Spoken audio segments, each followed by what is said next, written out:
Shabbat Shalom mga kapatid sa Panginoon at patuloy tayong welcome sa ating mga listeners sa ating programa Ilaw ng Mesiyas at sa inyo ng Light of Messiah, Source of God Ministries at ng Light of Messiah Ministries, Canada. Samahan niyo kami muli sa loob ng isang oras na tatalakay ng Torah portion ngayong araw nito, araw ng Sabat, habang tayo ay nagpapahinga, kapili ng Lord of the Sabbath, Yeshua Messiah. At patuloy na tayo nanganyayahan sa araw na ito ng kapahingahan. Ngayon po sa Mateo 11:28 hanggang 30, sabi po niya, "Come to me, all of you who are weary and burdened, I will give you rest. Take my yoke upon you and learn from me, for I am gentle and humble." Ako po inyong lingkod, Sister Debbie Farrello, with Brother Richard Season sa kabilang. Shabbat Shalom, Sister Deb. Shabbat Shalom, mga kapatid, mga kaibigan. Masyadong Brother Richard. Sa hapong ito ay dadako tayo sa ikalimang bahagi ng Torah portion ngayong linggo. Ating mababasa sa aklat ng Bereshit or Genesis, chapter 23, verse 31, verse 1 hanggang chapter 25, verse 18. Ito ay may pamagat na Chai Sarah. At ito ay nakapaloob ng kamatayan at pag-ibig kay Sarah, pag-asawa ni Isaac at Rebecca, ang pag-asawa muli ni Abraham, kanyang kamatayan, at ang lahi ni Isaac. Alamin natin at unawain ang mga nakapaloob ng pangyayari sa Torah portion ngayong hapon ito, mga araw na ating matututunan at angkop sa panahon natin. Pangunahan muna tayo na ating pagtuturo sa isang panalangin. Tayo po ay manalangin. Ama namin na nasa langit, maraming salamat po sa pagkakataong ito na muli po kami makapaglingkod sa inyo sa pamamagitan ng radyo at maihayag ang inyong salita. Parsya kay Sarah, ang buhay ni Sarah, na kung saan ay pag-aaralan namin ang Torah portion na ito upang may mapulot kaming mga katuruan na may isa sa buhay namin, na ito ay magbigay ng kaluguran sa inyo. Nawa, Panginoon, ng inyong salita ay makarating sa mga pusong uhaw sa katotohanan at sa paghahanap ng tamang daan. At ito po ay magbunga ng kanilang pagkakita ng inyong daan, Panginoon, sa pamagitan ng inyong Torah. Ibinabalik po namin sa inyo lahat ng papuri at pasasalamat sa pangalan ng aming Panginoong Yeshua. Amen. Amen. So, kay Sarah ang parsya natin ngayon, ano? At ito ay patungkol sa buhay ni Sarah, no? Actually, yun lang ang simula. More on namatay na siya kagad dito eh. Mga, Uh, ang pinamagatan siyang Sarah dahil dito nagtatapos ang buhay ni Sarah. Hindi ko dito. lang napansin. Kaya actually siguro dito nila kinuha yung ano, no? Dito ang inspiration ng pag, di ba, pag may namatay, yung celebration of life, parang gano'n eh. Instead ng ano celebration of life, Yung, kasi life of yung panimula ng mga naiwanan yan, mahal sa buhay. yan, no. So again, ano, sa ayon sa um, ancient text, Book of Jasher tsaka Book of Jubilee, kung paano namatay si Sarah, ito'y related doon sa kasi hindi nabanggit ito sa Genesis, kasi again ang Genesis ay beginnings lang siya. Yung sa simula lang, ano yung saan nagsimula yung mga certain portions ng mga alam natin ngayon, no? May mga book talagang related doon na ancient text na ginagamit nung araw na ngayon nga inalis for one reason or another, katulad ng ang Book of Jubilee, inalis nila dahil inalis ng mga Jew kasi obviously si Yeshua yun eh. So inalis na rin ng mga Christian. Tapos yung Book of Jasher, ganun din. So anyways, ayon doon, kaya namatay si Sarah dahil nga sa nagkaroon siya ng sudden heart attack dahil una, nag-appear sa kanya si Satan as a human being. Sinabi nga na isa-sacrifice si Isaac. So magabat talungkot siya, sabi niya, Panginoon, binigay. Kung anong kagustuhan ng Panginoon, siya masusunod. Tapos, kasi, di ba may challenge nga. challenge. Katulad nung kay Lot, ganun din. Ay kay Job. Ganun din. Nauna actually si Abraham diyan eh. Tapos syempre, wala nga nangyari. Natalo si Satan. Bumalik na naman si Satan. Sinabi niya na, oh, buhay buhay si Isaac, hindi natuloy. So sa tuwa, na-heart attack. Na-heart attack yung Ali. So, Kawawa. yung mga panahon na yon, Brad, ang number one marites ay si Satan. Si Satanas talaga yung marites. Intrigero talaga eh. So, Connected pala kay Satan sa mga oh, pagmamarites. lahat ng mga intrigero, siya yung ano, intrigera, yun siya yung ano eh, ang source. Chismoso, chismoso. Saka yung mga ano, yung mga false report, yung mga chismis na mali. Uh, Minsan, hindi pa tapos yung pangyayari, ang kwento tapos na, Tapos na, tinapos na. oh, Yeah, very tapos difficult. parang bahala ka na mag-conclude, parang gano'n. Intriga. Siyempre, ano yun, ano. So anyways, kaya namatay yun. So, kaya yung pag-sacrifice kay yung binding ni Isaac, kasunod yun, sunod-sunod yun eh. Saka ito, kasunod na rin ito. Ngayon, yung pagkuha ng asawa kay Isaac, few months after lang yon nung pagkamatay ni Sarah. Ngayon, maraming mga story rito. Ngayon, mga kapatid, mga kaibigan, pag binasa natin itong ano na ito, itong passage na to, makikita natin na pinabaunan ni Abraham ang kanyang servant. May mga kasama na mga camels, 10 camels yun. So, ibig sabihin, 10 servant din yun. Puno ng At mga, may interesting na ano, nahin natin yung burial ni Sarah. oo, Paano kinuha ni yeah, Abraham oo, yeah, pa. oo. Oo, i-mention ko rin, pero gusto ko lang banggitin ito kasi later on, babanggitin Okay, natin sige. yan na si Jacob, pinadalan din, pero nawala. Pumunta siya ron ng walang dala. Oo, so Yung offer sa o i-offer sa asawa. So, mas mayaman pa nga si Isaac kaysa kay Abraham kasi yung wealth ni Abraham, pinalago pa ni Isaac yun. Tapos, yung isa mong anak, hindi mo bibigyan ng anything man lang. So, it's really ridiculous, ano? Anyway, tama ka, Sister Deb, ano? Nung namatay si Sarah, so sa Hebron, from kung nasaan sila Abraham, si Isaac, pinuntahan kagad nila. It's a day travel. Ngayon, base sa culture, base sa ano na rin na practices, kailangan ilibing nila within a day. Kaya hindi na niya maibabalik. Kaya doon na siya bumili ng lupa sa Hebron, ano, sa lupa nila Pela, nila Het. Ngayon, itong something dito, makikita natin na sabi niya, gusto niyang bumili ng lupa. Tapos sabi ng mga tao sa paligid niya, kahit pumili ka, ibibigay namin sa iyo. Dahil sa kilala nila sa Abraham na napaka-giver at fair and square siya pag makipag-deal. Um, Pagka siya naman may kailangan, ibibigay nila libre. So, ang lesson dito mga kapatid, mga kaibigan, no? Kapag tayo ay mabuting nakikisama, mabuti tayo sa kapwa natin at kahit mga unbelievers, doon natin sila doon ng light. Kaya nga sabi ng Panginoong Yeshua, sabi niya, let your light shine before men so that they will see your good deeds. Hindi lang yung light ang pinapakita. Yung light is ano ito yung ano ang light na pinapakita natin is yung Torah. Yung good deeds natin ay yung ginagawa natin. So anong ibig sabihin nito? Yung light, yung word. Sinabi natin na dapat tumutulong tayo sa mahihirap. Yun ang light. Pero yung good deeds, yung tumulong tayo sa mahirap. So nakita nila, sinabi mo, wala kaya tang naka-mute ka, Sister Deb. okay na. Okay na. Pinamumuhay. So sinasabi mo kung ano yun yung light. Binibigyan mo ng kalinawan yung kadiliman. Ang light is yung word of God, yung Torah, no? Sabihin mo, dapat ganito ang ginagawa. May light.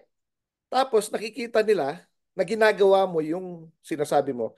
Yun ang good deeds.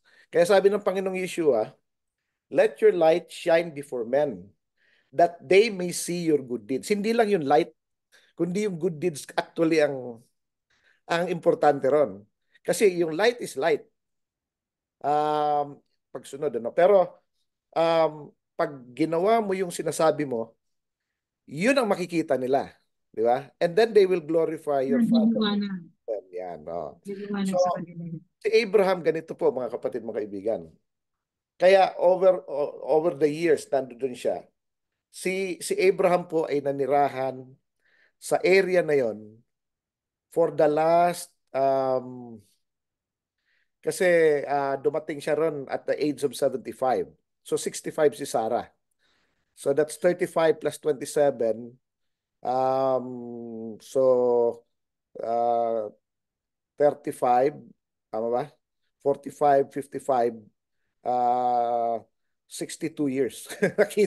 Nakita yung kanyang yung kabutihan. Kaya nung siyang nangangailangan, sabi niya, pumili ka ng lupa mo.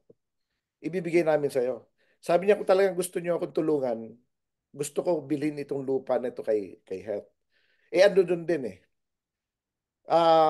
So ibig sabihin, hindi siya humihingi siyang tulong na Hindi matulungan siya, siya. kahit binibigay na, ayaw niyang tanggapin Ayaw yung niya. libre. Yan, oh. Saka dito makikita natin na humihingi siya ng tulong sa iba. Hindi lang niya siya yung parang yung humingi ng tulong o referral. Kaya, Pero actually ando doon din yung kausap. Ando doon din.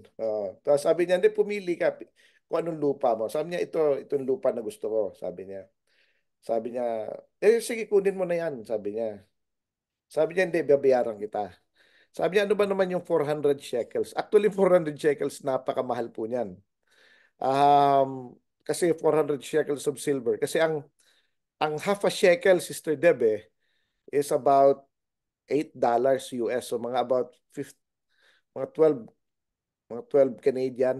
So kung peso is about 400, ang $10 is 400 eh.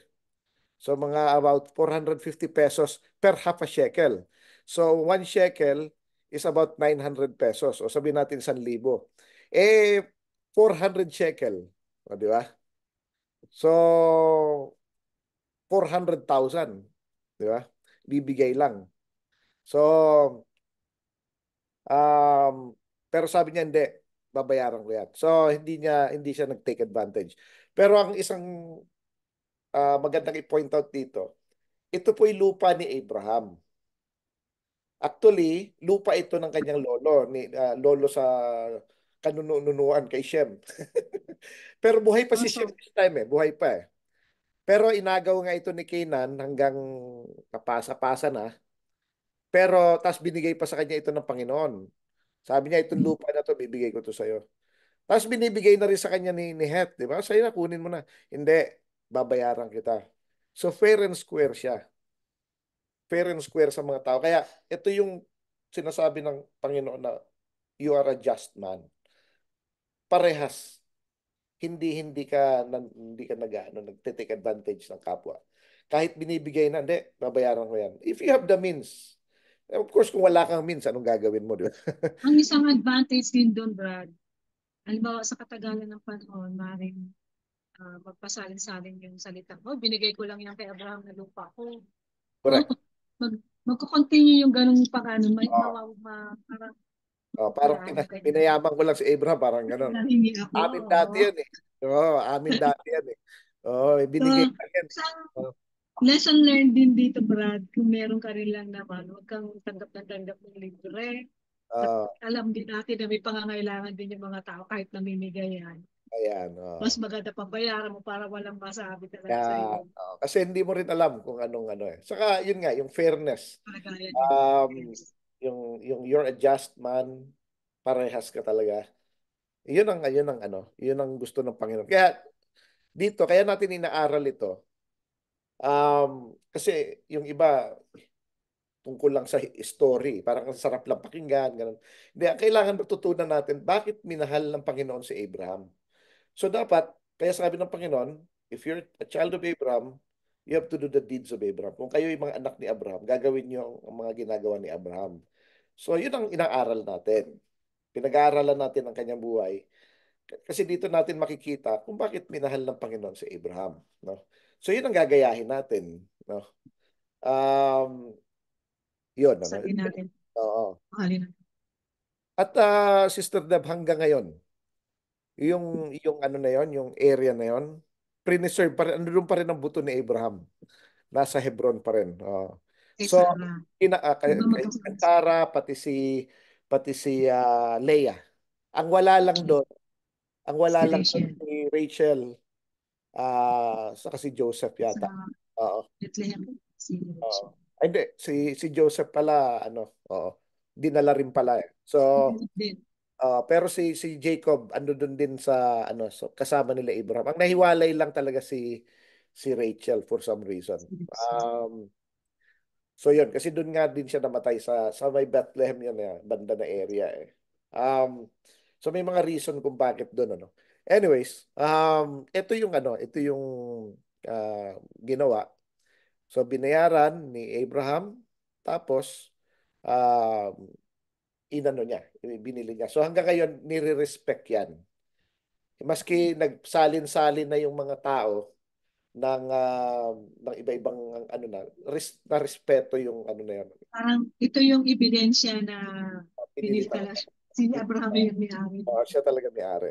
So, ginalang yon ginalang. So, which is really good, no? Another thing na lesson dito, nung ano na nga, kinausap ni Abraham ang kanyang, remember, si Isaac at this time is 37 years old. Kasi, 127 si Sarah. Nung pinanganak si Isaac, is 90 years old si Sarah. So, 37 si Isaac.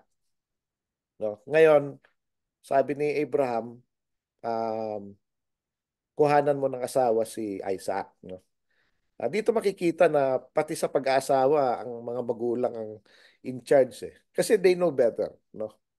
Um, Minsan, yung mga overrated kasi yung mga love story. Kaya 50% Tapos, divorce eh. May divorce. makikita pa rin natin dito yung teaching sa New Testament. Do not be equally yoked with unbelievers. Yeah. So, yung sarili nilang, kumbaga, mag-aasawa sa sarili nilang lahi para hindi siya.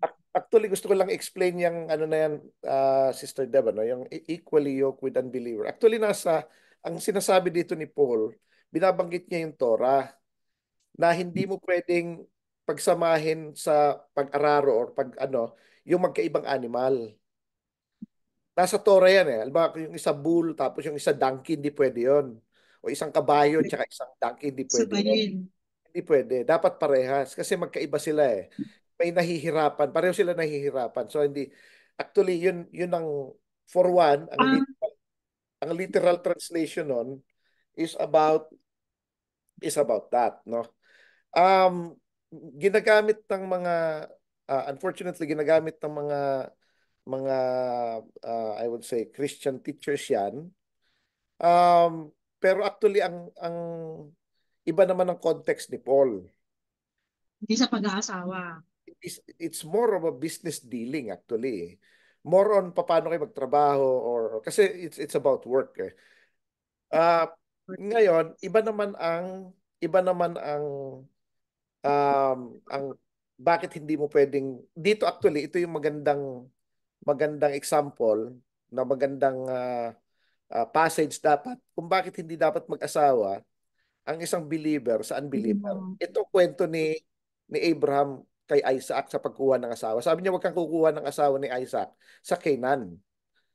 So ibig sabihin, wag kang kukuha sa mga babaeng haliparot dito, mga ganun eh. Kasi talagang magaganda sila pero hindi hindi maganda reputasyon eh. Oo. So kumuha ka dun sa pamilya ko kasi okay dun. sa Ah, lahi nila. oh, Lahi ko. not just because of yung nagkataon lang na relative pero kasi alam niya ibang culture dun eh. Iba ang alam niya na may fear of God somehow, no? So, yun ang point doon. So, ngayon, kung talaga ipipilit, pwede rin siguro kasi ang pag-aasawa ay parang gano'n din eh. Yung nagtutulong din kayo sa, 'di ba? Nagdadala kayo ng pamilya, yung isa kabayo, yung isa donkey. So magkahirap din. So maybe it can be used pero hindi talaga yun ang sinasabi ni Paul, iba.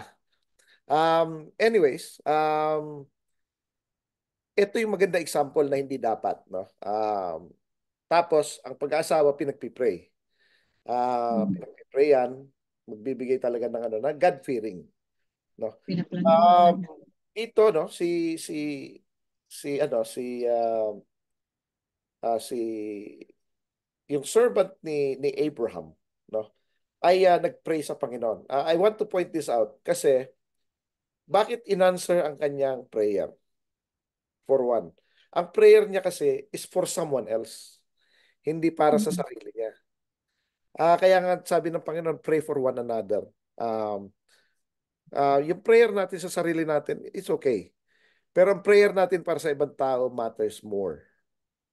Tapos yung ibang tao naman, pagpe-pray din tayo. 'Di ba? So it parang balikan lang. So um pero yun ang context doon.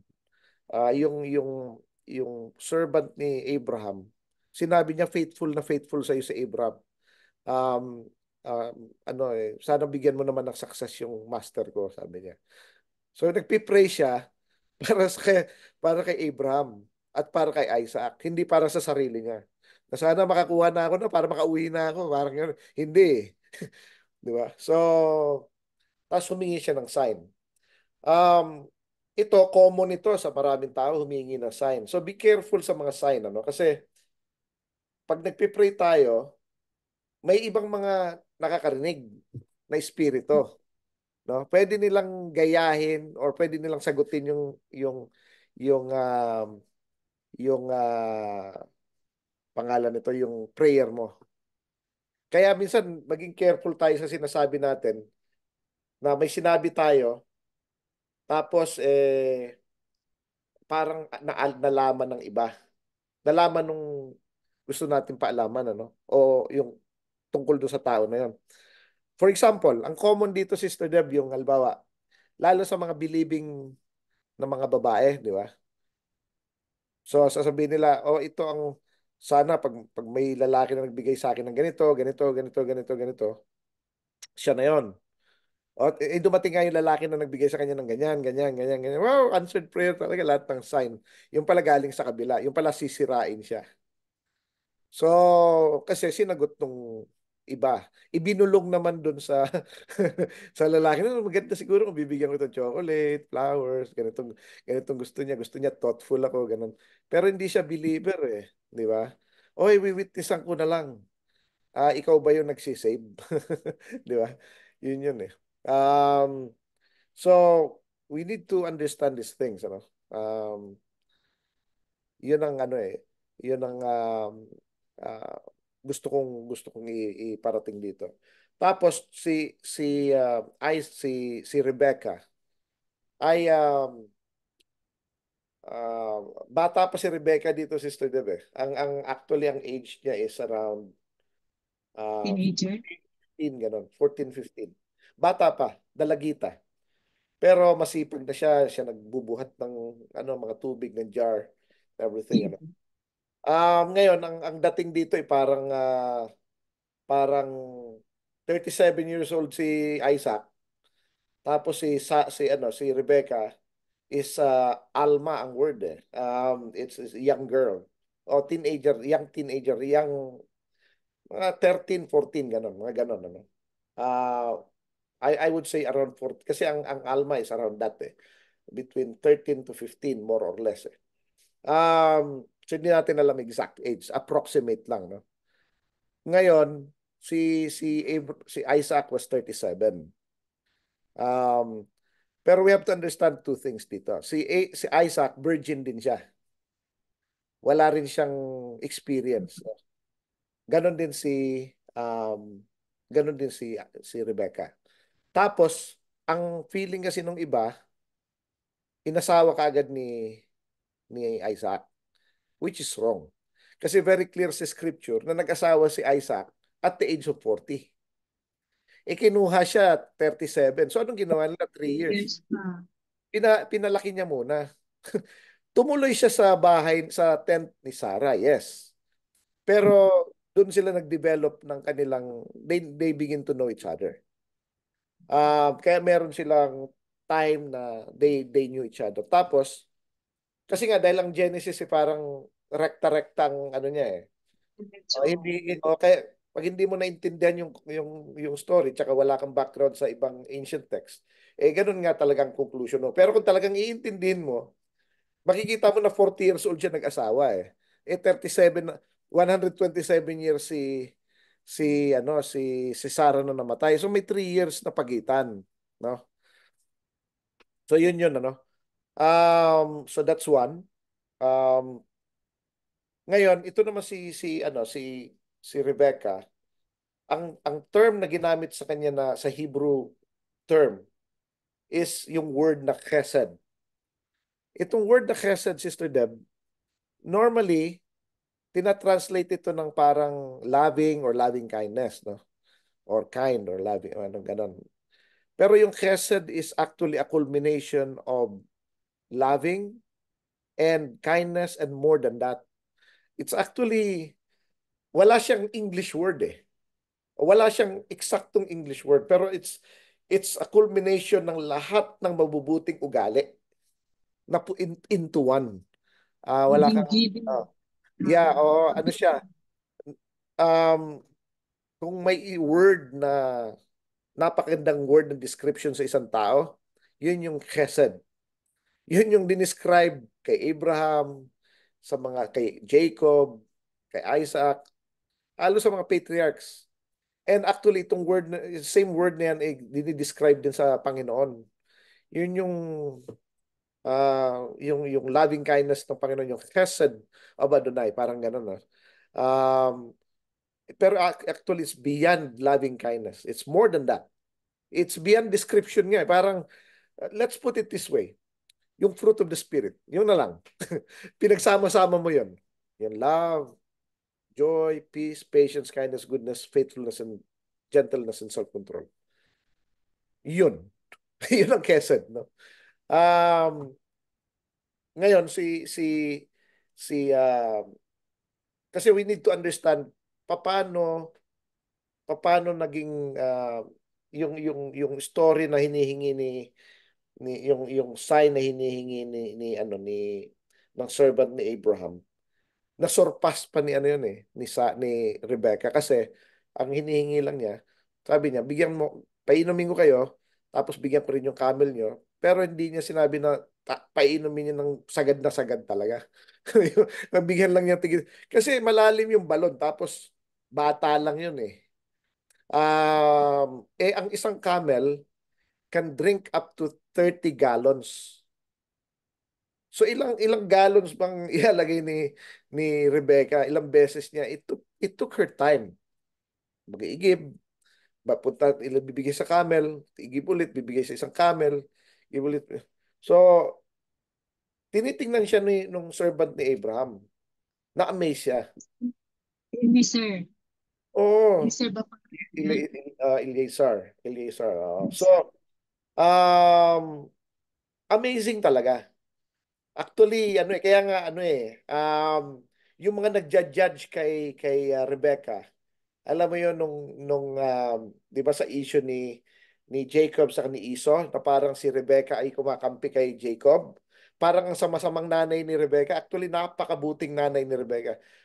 For me, um, of yung mga matriarchs, kasi medyo biased din ako, Sister Dudong, pero I bias in a way na the way I understand the story, no? At Um, saka, mas nakikilala ng nanay uh, ang kanyang anak. uh, pero sa tatlo, Kaya, si Sarah, si Rivka, si Rachel, sa si Leah, ang pinakamabait sa kanila for me. Although dikit-dikit sila, no? Si Rebecca. Number one sa akin si Rebecca. Tapos si Sarah. Tapos yung si Leah and then si Rachel. Yun ang para sa akin. Well, at least opinion ko yun. And I have a reason for that. So, napakabait talaga ni Rebecca in many ways. Pero pag inaral mo kasi ng ancient text, gaano doon din yun eh. Ano siya talaga? Talagang super. Pero kasi kung bata pa siya, ganun na siya. Pagtanda niya, ganun lalo siya. Di ba? Kung mabait na, sobrang bait na ng bata pa ganun na siya, how much more nag-mature siya, di ba? So, yun ang gusto kong i-emphasize dito. Bawat isang camel is 30 gallons. So, ibig sabihin, halos, sabihin natin, kung may 3 gallons na lang ang laman ng ano niya, 10 times babalik siya sa bawat camel. 10 camels yun. How many times na ibabalik siya, di ba? So, we need to understand yung ano na yun, yung hirap niya na yun eh. And then, another thing is yung faith niya. Pinakinggan niya maigi yung explanation ni Eleazar. At willing siyang sumama. That is a leap of faith. So, by faith talaga, nakita niya yung character. Tsaka ito pa, mga kapatid, mga kaibigan. Ang mga servants ni Abraham ay kapamilya na rin niya. Parang, kaya ang lahat ng tao ni Abraham, puro mababait. Puro mga ano talaga. Kasi kung ano yung leader, yun din ang mga tao. Talagang honest sila makipag-deal. Hindi sila nandadaya, hindi sila nangungupit, hindi sila, ano sila, talagang straightforward dealers. Kasi yun din ang boss nila eh. So kung ano tayo, yun din ang tao natin. Reflective yun eh, ng ano natin. So, ganun din sa family. Kung ganun tayo sa family natin, most likely na natin yung mga anak natin will be doing the same. Unless, of course, na ang light na pinapakita mo, nagpapakita ka ng light, pero nakikita nila, hindi mo ginagawa. So they see the light, but they don't see the good deeds. So, kaya dapat, may light, so we teach them the Torah, or we tell the good things, or we tell the Word of God, tapos we do them. Di ba? Yan dapat ganon. Kaya nga sabi ng Panginoon sa Matthew chapter 5 verse 19, whoever teaches um you know the, these words, yung kanyang commandments and do them. So tiniteach at ginagawa will be called great in the kingdom. So um so kaya it's a two-way. Yung iba kasi they preach. So may light pero they don't do. Kaya sabi ni Yeshua, sabi niya sa mga ano niya, mga disciples niya, yung mga Pharisees, mga teachers of the law, you do what they tell you to do, but don't do what they do. Kasi nagsished sila ng light, pero ngayon nakita na yung ano, pero iba naman yung ginagawa nila. Di ba? So what is more important is actually the deeds. Yung deeds. Kasi you can shine all the light you want, pero kung wala kang good deeds, hindi mo ginagawa yung sinasabi mo, then useless din, no? So yan yun ano. So ngayon dito makikita rin natin dito na si Isaac nung umalis na sila, no? Um Hindi, bago pala yan, may gusto akong i-point out dito. Kasi gustong itrap ng family ni Rebecca yung servants ni Abraham. Gusto nilang itrap eh. Parang, "Oh, dito ka muna, mag-party pa tayo, mag-ano pa tayo." Yan siya. No, hindi hindi sila pwede makipag-associate. Kapag tapos na yung trabaho, they have to go back. Unang-una, it takes Accomplish. 6 months. It takes 6 months to travel from kung saan sila Abraham to Haran. It takes 6 months. Yan yung binahe din ni Jacob na naglakad lang siya. At least ito naka-camel siguro baka mas maiksi, baka 3 months lang. Kasi may camel. Kasi by walking 6 months eh. So, ayaw nilang tumagal. So, ang ibig sabihin dito, hindi na sila nakikiparty-party. Trabaho lang. Tapos ng trabaho, balik. Ganon. Tapos, hindi sila bounded. Kasi minsan parang nababound tayo eh. Oh, ganito, ganito, ganito. Di baling mawalan tayo kasi nakapagbigay na siya eh. Binigay na niya yung mga dapat niyang ibigay sa family ni Rebecca, kay Rebecca, sa family ni Rebecca. Pero sabi niya kung hindi kayo, you're not gonna be true to your word, uwi na ako. Hayaan mo na yung pera. Iwanan mo na. Kasi yung iba natatrap doon, eh, may pera ako dito, hindi ako aalis eh. Hanggat hindi ko matapos itong transaksyon na to. So, pero natrap na sila. Natrap sila na sarili nilang pera. Itong mga servants ni Abraham, hindi sila natrap. Kung ayaw niyo ibigay, alis na rin kami. Di ba? Kung ano, ayaw niyo eh. Okay na yun. Ang tawag doon is cutting the losses. So, naibigay na, hayaan na. Uwi na tayo.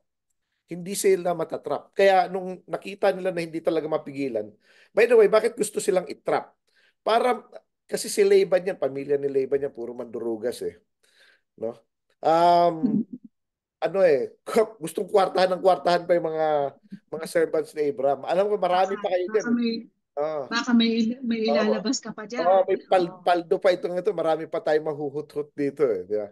So, pero ang sila, hindi. We gonna cut the losses. Uwi na kami. The next day, uwi na kami. Hindi kami pwede magtagal. So, ngayon, dahil gusto nilang makadiskarte, o tanungin natin yung babae. Normally, hindi ang babae ang nagde-decide. Ang parents. Eh bakit yung babae ang pinag-decide? Kasi alam nila, they were hoping na hindi sasama si Rebecca. Kasi siyempre, hindi sanay si Rebecca sa ganun. Bata pa ako. Nakakatakot to. Puro lalaki to. Di ba? Hindi ko na makilala kung saan ako pupunta. Di ba? So they were hoping that. Kaya kasi wala. Parang, oh sige, ano, tanungin natin yung babae kung anong desisyon niya. Nagulat sila nung pumayag si Rebecca. Si Rebecca ay may word of honor. In-honor niya yung agreement na hindi ma-honor ng parents niya, ng family niya. So kaya lahat ng character na maganda ay nasa kay Rebecca. Um, so sumama siya and ano siya, talagang inano niya kahit bata pa siya. Pero hindi kaagad kinonsummate ni Isaac yung marriage nila. He gave her time. Pinalaki niya, natuto muna siya, nagkakilala muna sila. And then kaya when they um when they got married, talagang mahal na mahal nila isa't isa. Talagang solid. At actually may portion yan nung nakita ni Abimelech yun, naglalambingan, naglalandian yung mag-asawa. Ganon sila ka-close. Oh, so naghaharutan nga actually yung word eh. Nung nakita ni Abimelech eh. So yung pag-asawa pala kayo. Ba't mo sinabi kapatid, di ba? So yun ang ano ron, ano. Buti na lang walang nakialam diyan sa asawa mo. Ginawa na yan ng tatay mo dati. Parang ano, no? So, anyways. So, Naulit yung story nila. nauulit ang story, oh. Pero anyway, makikita mo rito na may connection sila, yung mag-asawa. So, and si Rebecca was a very beautiful woman. Sa beauty naman, based sa ancient text, ang pinakamaganda sa lahat, si Sarah. Followed by Rebecca, followed by Rachel, tapos followed by Leah. Yan ang sequence naman sa ganda. Pinakamaganda pa rin si Sarah. Ah, pero magandang maganda rin si Rebecca. So, kaya magagandang lahi nila Sister Deb eh. Yun ano. Anyway, isa sa pinakita pa rito, si Isaac was actually, kasi kailangan aralin natin, ano ba itong mga taong ito, di ba? Ba't sila mahal na Panginoon? Nagme-meditate siya, si Isaac. Nagme-meditate siya. Um, so, um, ibig sabihin, hindi siya nagpapakitang tao na religious or anything. Yun talagang practice niya. Bakit? Kasi alam nung servant, master ko yan. Kasi alam niya kung kailan nagbe-meditate, saan pupunta. Siyempre alam ng mga servant, na-observe nila yan eh. What we do, people observe. So, kaya maging careful din tayo on what we do. No? Tapos ginagaya yan ng ibang tao. So, dahil si si Isaac was a religious guy and honorable, reflective din kay Rebecca, naglagay siya ng ano niya, ng veil in respect, di ba? So, Um, makikita dito na pag respectable ang lalaki, respectable din ang babae. It goes hand in hand. Kung bastusin yung isa, gano'n, di ba? So, pero dito, ano sila talaga. And then, idinlagay ni Isaac ang kanyang asawa sa nanay, na bahay na nanay. Hindi sila nagsama. Iba ang tent ni Isaac, ibang tent ni Rebecca. No? So, yun lang ano. And it goes ano rin yan eh sa actually it's cultural and at the same time sa Torah rin, no? When there's a way na ang tirahan ng isang babae ay or at least separate room. Lalo na pag may monthly period ano. So, nakahiwalay or pag nanganak nakahiwalay no. So, yan yung mga practices. So, pag ibig sabihin may privacy yung babae na hindi hindi common yan sa ancient times. Kasi ang mga babae nung araw sa ancient times sa ibang ibang Ibang nations bansa. alipin ng babae. Nasa ano sila subjugated sila, nasa ano sila baba. Parang parang servant Hindi na. ginagawa. O tapos kung kailan gusto, kung kailan ano, walang opinion sa sarili. Ibang no limit. Ang mga Hebrew women 3,500 years ago and beyond dahil nga sa Torah daig pa ang modern actually. May Dapat sarili sila. may sariling tent, may sariling ano tutyal may sariling servant pa eh. So ganon sila no. And it's amazing no. So ito yung mga certain things na gusto kong explain dito no. Um Another thing na uh, makikita natin dito na si during this ano parang akala natin patay na si Abraham, no? Kasi parang he died at 175, parang gano'n, old stricken years. Pero actually, naabutan pa ni Abraham si Jacob. Actually, namatay nga si Abraham, ando doon si Jacob sa bosom ni Abraham. Kaya doon nakuha yung word na yung Abraham's bosom. Yung mga righteous doon natutulog sa Abraham's bosom kasi si Jacob, who is a righteous man, was sleeping in Abraham's bosom nung namatay si Abraham. So it's something doon kinuha yung ano na yun ano.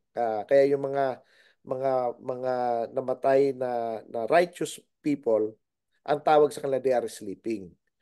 Tapos they are in Abraham's bosom. Yun ang mga ano ron. Ano. Uh, Another thing na gusto kong explain dito is that ayon sa Book of Jubilee, si Abraham ay hindi tumanda ng yung itsura.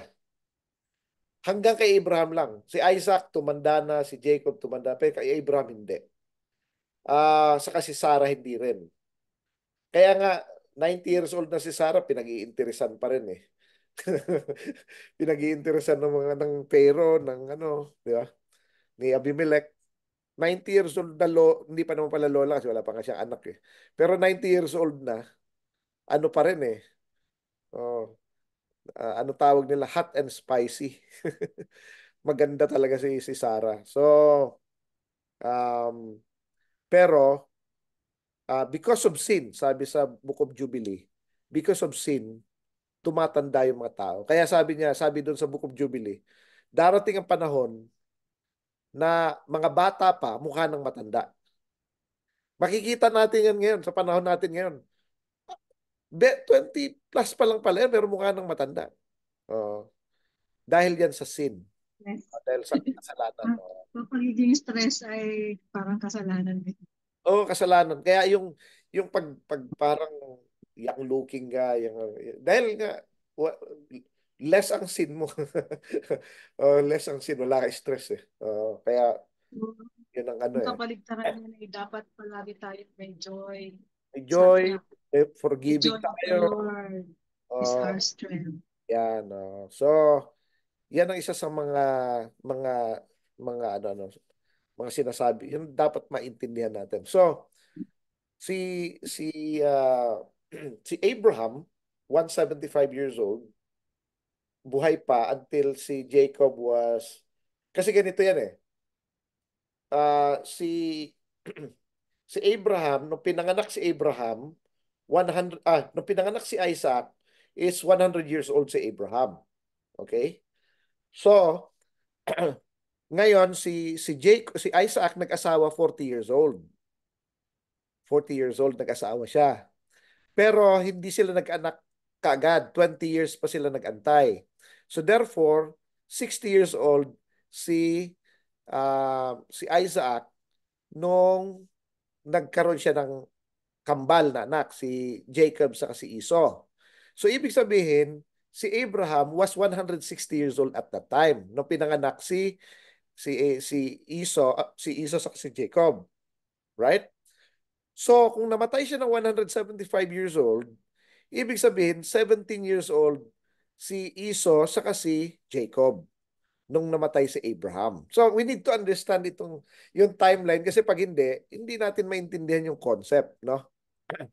So ngayon, ba't hindi nababanggit yata si Abraham dito? O parang pinatay na kagad, ano? Hindi rin yan nalalayo, Sister Deb, sa yung binanggit si Terah na tatay ni Abraham, na parang nung umalis siya sa parang patay na rin, umalis sa Haran. Kasi parang pinatay na dun sa verse eh. Pero 200 something ang edad, di ba? Pag tiningnan mo yung timeline, buhay pa siya actually hanggang naipanganak si Jacob, baby pa si Jacob, nakadalaw pa si Terah eh. Pumunta pa eh, ayon sa Book of Joshua. Pag tiningnan mo yung timeline, pero hindi na inabutan ni Jacob na malaki. Pero pumunta pa si Terah. So si Isaac, kilala niya. Lumaki pa sa kanya si Isaac. Although hindi talaga same, kasi si Isaac. So anong ibig sabihin nito? Nung kumuha ng asawa si Eleazar para kay Isaac, hulaan mo kung ando doon si Terah. O, yung tatay ni Abraham. So, buhay pa. Okay? So, we need to understand yung story. We need to understand kung ano nangyayari. Tapos, pero bakit hindi nababanggit dito? Kasi sabi sa scripture, kapag nag-asawa, ang lalaki, dapat hiwalay na siya sa parents niya. So, ang tanong, humiwalay ba si Isaac kay Abraham? Yes and no. Yes, sa tirahan. Nasa area siya. Pero, Pero ano dun within the pa community. rin. Kasi lahat yun siya nagmamanage ng wealth ni Abraham. Hindi naman Hindi ibang pwedeng, tirahan na hindi lang sila same na tent o same na bahay. Pero nasa sa community. Nasa community. Nagsama lang yung mag-asawa. Ganun ano. So ito yung mga things na we need to understand. Hindi naman yung magpakalayo-layo ka, pupunta ka na ng abroad, gano'n. Although it happens sometimes. Pero hindi naman necessary na gano'n. Ang ibig sabihin, ang utos lang naman, you have to cling with your wife. You have to leave your father and mother and cling to your wife. Pero not necessarily na talagang completely iniwanan mo na. Nasa community pa rin sila, magkakasama sila. Kaya nung lumalaki si Esau sa si Jacob, ando dun si Abraham. So nakita ni Abraham ang mga anak ni Isaac up to 17 years old. Kaya ang favorite, hindi lang po si Rebecca ang may favorite kay Jacob. Actually, favorite ni Abraham si Jacob. So, saan ko nakita yan? Sa Book of Jasher. Um, so yun ang, kaya hindi lang si Isaac ang nagtuturo actually ang tutor ni Jacob, si Abraham. Pero on top of that, actually pinapunta pa siya kay Shem. Kasi buhay pa si Shem that time eh. Saka si Eber. tapos Oo. nakita din natin yung influence ni Abraham sa kanyang mga anak. Kasi yung karakter ni Abraham ay nakuha din ng sa Jacob. Yes. Nakuha nila. Kaya lang naman favorite ni Isaac si Esau. Hindi naman talaga favorite kundi dahil sa nire-recognize niya na siya Siya ang yung panganay. Yeah. firstborn son. So kaya parang in a way, he's just doing the right thing. Mm. Yun ang ano ron. Ngayon, pero si ano, kumbaga, yun ang ginagawa lang niya, not necessarily the right thing, kung ano kundi kung ano yung cultural, ano yung dapat ibigay mo, buhos mo doon sa firstborn son mo. Parang ganun eh. So, and probably, siguro dahil nga sa sutil itong si Iso, hindi siya mahal ni Jacob, hindi siya mahal ni Abraham, hindi siya mahal ni Rebecca, or less ang pagmamahal. More on nakafocus kay Jacob. Kaya siguro, si Isaac, parang, kawawa naman tong anak ko na to. Ako na lang magmahal dito, parang gano'n. No?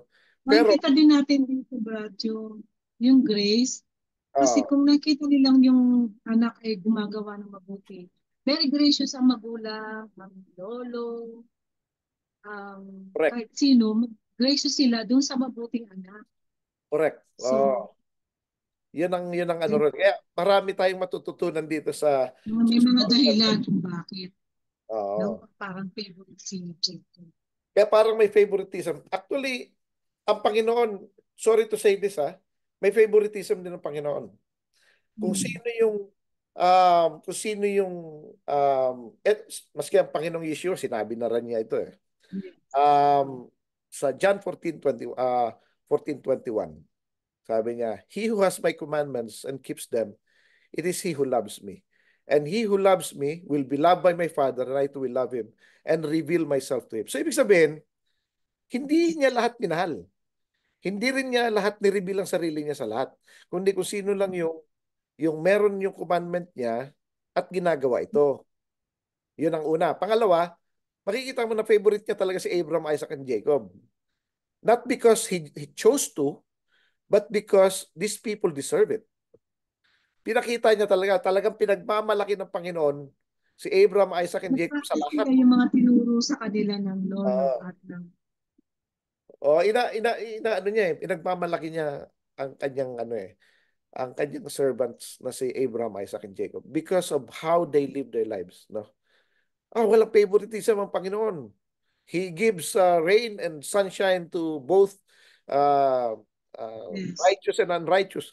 Nagpo-provide siya. Pero meron siyang tinitingnan, meron din siyang Essential. kinikita. Kung gusto natin maging favorite tayo ng Panginoon, we have to keep His commandments. Kung sino ang mas obedient sa Kanya, mas closer din siya. Yun ang that's how it is. Um, Ganun talaga ang ano, ang Kahit naman, Brad, ano ba, alis sila natin yung pagkaalam sa sa Bible. Kahit yung mga normal na mga magulang na nakita nila na may masunurin silang anak, nandun, normal yun na napupunta doon yung attention nila, yung kanilang, ah, yung parang na-honor sila dahil sa anak na sumusunod sa kanilang correct. So yun hindi, yun. hindi nasisira yung pangalan nila sa mga dahil sa hindi pagsunod, Yan. paggawa ng Kahit anong gawin, kahit mong pagbalik-balik ta rin, will an obedient person will a disobedient person get the same na sa obedient person? Pareho treatment. lang talaga. Kasi ganito yan eh. Pag pareho lang, yung isa obedient, sobrang obedient at isa sobrang sutil at pareho lang ang bigay mo sa kanila, unfair ka. You are not a just man. Yes. So, at Ang saka, sa atin kailan maging just tayo eh. ah, Ibig sabihin, you pareho give lang yung someone, virtue sa kanila. you have to give someone who deserves it. Pero kung yung nagtrabaho ito, tapos ito hindi nagtrabaho, pero binibigyan mo ng pareho, unjust Pareho ka. lang. Tapos ibabalik sa atin yung sasabihin niya, bakit yung parable of the workers? Sabi niya, Yeah. parable of the workers. Yung isa nagsimula alas 6 ng umaga hanggang alas 6 ng gabi. Pareho ang sweldo nung isang oras lang trinabaho. Yung Sabi mag-big niya, time unfair parehas. ba? Unfair ba doon ng master? Hindi. Sabi niya, di ba usapan natin one day's work, pumayag ka. Binigay ko sa iyo yun. Yung isa, binigyan ko isang oras lang trabaho, usapan din namin, yun din yun. Usapan namin yun eh. Kaya ba na ano, sabi niya, kaya naiinggit ka ba dahil mabuting tao ako? Kung gusto kong ibigay ito sa isang tao, wala kang magagawa. ang ibig lang sabihin ng ganito ng unjust, kapag ka hindi niya deserve, binigyan mo pa rin siya ng ganon. Hindi niya deserve dahil masamang tao siya eh. Yung worker na 1 oras lang nagtrabaho, hindi siya masamang tao. Wala lang nag-hire sa kanya. Ngayon naawa lang yung master dahil minimum wage lang naman yung binibigay niya eh. Binigyan din niya ng minimum wage yung 1 hour lang na nagtrabaho. Kasi kawawa naman eh kung bigyan niya ng less than that, baka kulang sa pagkain yun, di ba? So, we have to understand yung ano na yan. Kaya So, ang nakita doon nung uh, master ay, halimbawa, ang sweldo nila ay for 1 week. Tapos, yung isang araw lang na nagtrabaho, lahat sila may pareho yung pangangailangan na for a week, kailangan din nilang tustusan yung actually, pambayad. it's a day's work, sis. It's a day's Mm. work. One day na bayad din. So, Mm. pero minimum wage yun. One. 1 day lang yan eh. Oh, yung trinabaho for a day, binigay na that for that same day. Parang day's work lang sila. So, minimum wage yun eh. Yun ang usapan eh. Kaya yung mga, yung una niyang hinire, usapan natin, magkano minimum wage? 500. O sige, 500, bigyan kita 500. Ngayon, pagdating niya ng alas 9, wala kayong trabaho. Sige, kailangan ko pa kayo. Day's work din. Di ba? Tapos, alas 12, ganun din. Pagdating niya ng alas 5, hindi kayo nagtatrabaho eh. Wala nag-hire sa amin. Hindi po sila masamang tao. Wala lang talaga nag-hire sa kanila. Sabi niya, sige, magtrabaho rin kayo. Nung uwian na, binigyan niya ng minimum wage. Pare-pare. Pero hindi po yun. It's not about yung ano yon, yung parang ang isang masamang tao tsaka mabuting tao pareho lang. Hindi ganun yon. It doesn't work that way. So makikita natin na Ang binibigyan. understanding ko nun, Brad, it seemed like uh, matagal kang nasa ministry Yes. kasi 1 year. And Ah, then, yung lately lang na na pumasok sa ministry, pag i-compare natin, same sila makakarating. Yung pabuya ng Panginoon is the same. Sabi nga, eternal life. yes. Parang ganun yung pagkakapaliwanag ko ng panahon nagba-Bible study ako. Well, tama rin naman. Pero meron pang isang mas ano dyan. Katulad nila Noah, katulad nila nila um, nila Shem, tatagal ang mga buhay nila eh. 900 years, 930 years, 967 years, di ba? Methuselah, 969 years. Tapos, pareho lang ang price nila sa atin na nabuhay Yeah. na 80, 90 years old. Tapos nagsimula lang ibang ministry, late pa, di ba? Konti na lang talaga yung years na sumunod sila eh. Di ba? So, pareho lang. Pwede ganun. Pareho lang Pareho tayo. din yung tatanggapin. Pareho rin ang tatanggapin. So, iyon kasi usapan yun eh. Sweldo yun eh. Pag sumunod ka sa akin, ito bibigay ko sa'yo. So, usapan yon. Nung sumunod tayo sa Panginoon, bibigyan tayo ng eternal life. Okay, fair. Yung later on na sumunod, ikaw matagal ka na, at 30 years ka na, 40 years ka na, pareho rin ang binigay dun sa 1 year pa lang. Tapos, pareho kayo namatay. Gusto mo, mas marami kang corona. Ang usapan nyo lang, eternal life, di ba? So anyways, dito rin makikita yung sis, yung pagiging grateful tsaka pagiging tawag doon yung contentment. Kapag hindi tayo contented, laging kulang. Walang laging kulang kahit anong ibigay, kulang pa rin. So yan yun, oh. Pero makikita natin dito sila Abraham, sila Isaac, sila Jacob, especially itong hindi sila hindi sila mareklamo eh. Isipin mo si Isaac, magandang lalaki siya, gwapong-gwapo ito si Isaac. Ito gusto ko ilagay sa perspective ito mga kapatid, mga kaibigan. Bakit gwapong-gwapo si Isaac? Kasi napakaganda ni Sarah. Napakagwapo ni Abraham. Ano ba, saan man naman magmamana pa yon sa kapitbahay, di ba? Siyempre, gwapo rin si Isaac. Tapos napapaligiran siya ng mga babaeng mga haliparot na magaganda rin. Pero walang interest si Isaac dun eh. Hindi siya nagre-reklamo at wala man lang akong mapili rito. Hindi na ba ako pwede mag-asawa kagad? Di ba? Na yun ang ginawa actually ni Iso. Kung natatandaan natin, di ba? Late, well, madadaanan natin yung sa story ulit. Si Iso, dalawa kagad ang kinuha eh. Dalawang Canaanite woman eh. Di ba? Hindi, siyempre hindi natutuwa si Isaac doon kasi siya nga eh. Hindi nga siya kumuha eh. So, ganun yun, ano? Um, so, we need to understand kung ano, paano namumuhay itong mga, mga ano natin, mga patriarchs natin. Kung bakit sila favorite ng Panginoon. Kasi kung hindi sila favorite ng Panginoon, bakit sila lagi yung binabanggit? Di ba? I am the God of Abraham, of Isaac, of Jacob. Di ba? Bakit hindi, I am the God of Noah, I am the God of Enoch. Dapat ganun din kasi mga ano yun eh. Si Enoch nga sabi nila hindi namatay. Although I beg to disagree. Pero ba't hindi yun ang sasabihin niya, I am the God of Enoch. Kasi who walked with God, perfect eh. And I'm the God of Noah. And I'm the God of ano, di ba? So, hindi eh. Kasi, in as much as they went through certain things din, si Abraham, Isaac, and Jacob, meron pang unique, mas unique pa ang dinanas.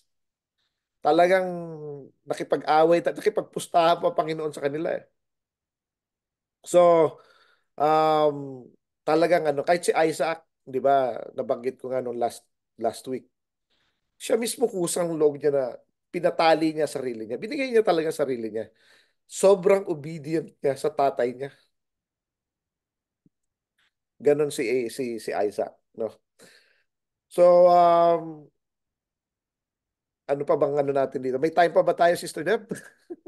Malapit na tayo matapos. O, malapit na tayo matapos.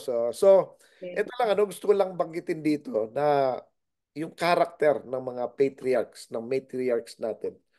Ito yung, ito yung anuhin natin. Ito yung gayahin natin. Parehas, hindi hindi mandurugas, di ba? May isang salita, matulungin, di ba?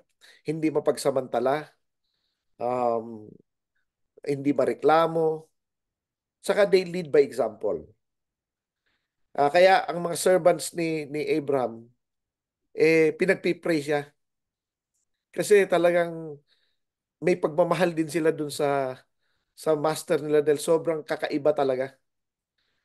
Kaya lalong dumadami mga servants ni Abraham kasi ang galing ng treatment niya sa mga tao.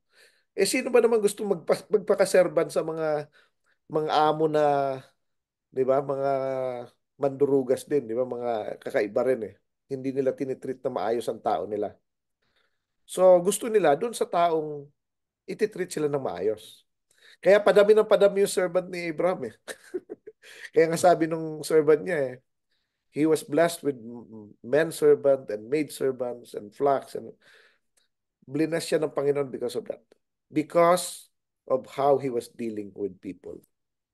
So I hope and pray na magaya rin natin sila, Sister Devan. So, napakagandang lessons na natutunan natin ngayon. Sasangkot pa rin hanggang ngayon. Pwede natin apply sa ating buhay.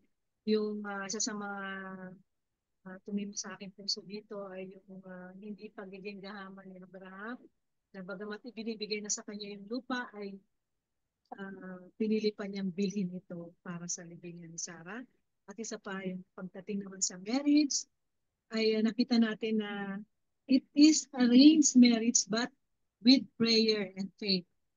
So, may panalangin, tapos bingi ng sign sa Panginoon. Binigay ng Panginoon ng sign kaya natupad ni Eleazar yung kanyang misyon na may buha ng dapat na mapapangasawa sa isa.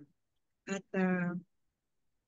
patuloy po nating tandaan na napaka-righteous and just ang patriarchs from Abraham, Isaac, hanggang kay Jacob. At ayon po sa Galatians chapter 6:9, I think ito ay angkop na angkop pa rin sa panahon natin ngayon. Let us Let us not become weary in doing good, for at the proper time we will reap a harvest if we do not give up. Tuloy po tayo manampalataya, manalangin at umasa sa paggabay ng ating Panginoon sa kanya-kanyang buhay. Balik natin ang hilingin natin si Brother Richard para sa closing prayer. Okay, tayo po ay manalangin. Ama namin na nasa langit, maraming salamat po sa inyong salita. Salamat sa kay Sarah, sa parsya na ito na kung saan ay nakita namin paano ang pamumuhay ng inyong mga anak, ng inyong mga servants, sila Isaac, si Rebecca, and everybody, O Lord. Nawa Panginoon ay magaya namin ang kanilang mga paano sila namuhay upang ma-gain din po namin ang favor ninyo, the favor ng mga tao around us.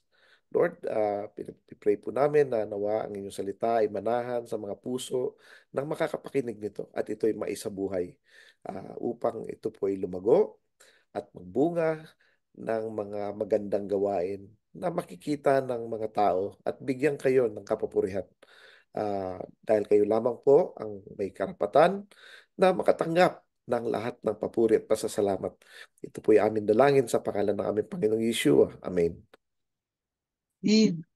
Okay, so ang kapahayagan ngayon ay ating pagpupo sa ating Facebook page, Light of Messiah Source of the Ministries. Welcome po kayo na mag-comment, bigay ng suggestions about sa topic na nais niyo po na talakay natin sa ating programa.